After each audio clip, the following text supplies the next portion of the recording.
আমরা দেখছি ইসলামী আন্দোলন বাংলাদেশের নায়েবে আমির যিনি আছেন, উনি 4 আগস্টে সকালের দিকে ঘোষণা দিচ্ছেন, আমরা তো সব চোখের সামনে ভাই, ঘোষণা হুম। দিছে 5 আগস্টে সকালে 10টা 11টার দিকে গণভবন অভিমুখে যাত্রা করবে।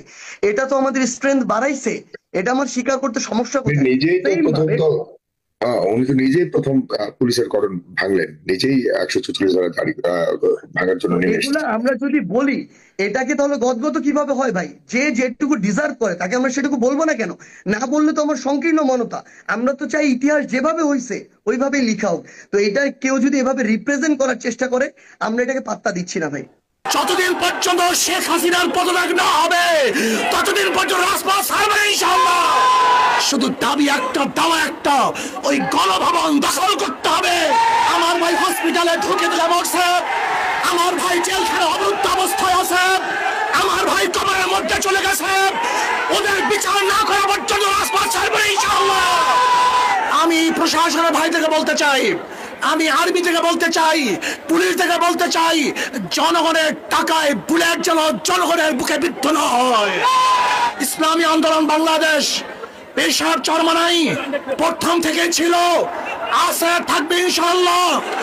যত শেখ হাসিনার সাথে কোনো বৈঠক নেই, কোনো আলোচনা নেই, শুধু দাবি একটা, দাওয়া একটা, ওই গণভবন দখল করতে হবে। জনগণের গণভবন জনগণের কাছে ফিরিয়ে দিতে হবে ইনশাআল্লাহ। এক দফা, এক দাবি, শেখ হাসিনা কবে যাবি? এক দফা, এক দাবি, শেখ হাসিনা কবে যাবি? শেখ হাসিনা এখন যাবি। এক দফা, এক দাবি, ইনশাআল্লাহ। আন্দোলন চলছে, চলবে, চলতে থাকবে। আগামীকাল গণমিছিলে সবাই অংশগ্রহণ করবেন, কেউ ঘরে থাকবেন না ইনশাআল্লাহ। আগামীকাল গণমিছিলে ছাত্র জনতার প্রত্যেকটা প্রোগ্রামে এবং কর্মসূচিতে আমরা ঐক্যবদ্ধ হব। আল্লাহ আমাদের সবাইকে কবুল করেন। ছাত্রদের পক্ষ থেকে আলহামদুলিল্লাহ, ছাত্র জনতার পক্ষ থেকে হুজুরকে লাল গোলাপ শুভেচ্ছা। নারায়ে তাকবীর।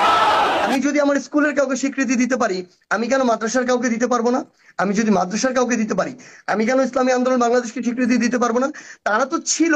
আমরা দেখছি ইসলামী আন্দোলন বাংলাদেশের নায়েবে আমির যিনি আছেন, উনি 4 আগস্টে সকালের দিকে ঘোষণা দিচ্ছেন, আমরা তো সব চোখের সামনে ভাই, ঘোষণা হুম। দিছে 5 আগস্টে সকালে 10টা 11টার দিকে গণভবন অভিমুখে যাত্রা করবে। এটা তো আমাদের স্ট্রেংথ বাড়াইছে, এটা আমার স্বীকার করতে সমস্যা উনি কোথায়? নিজেই তো সেম প্রথম ভাবে তো উনি তো নিজেই প্রথম পুলিশের কড়ন ভাঙলেন, নিজেই 146 ধারা জারি ভাঙার জন্য তো নেমে এগুলা এসেছেন। আমরা যদি বলি, এটাকে তাহলে গদগদ কিভাবে হয় ভাই? যে যেটুকু ডিজার্ভ করে তাকে আমরা সেটুকু বলবো না কেন? না বললে তো আমার সংকীর্ণ মনতা।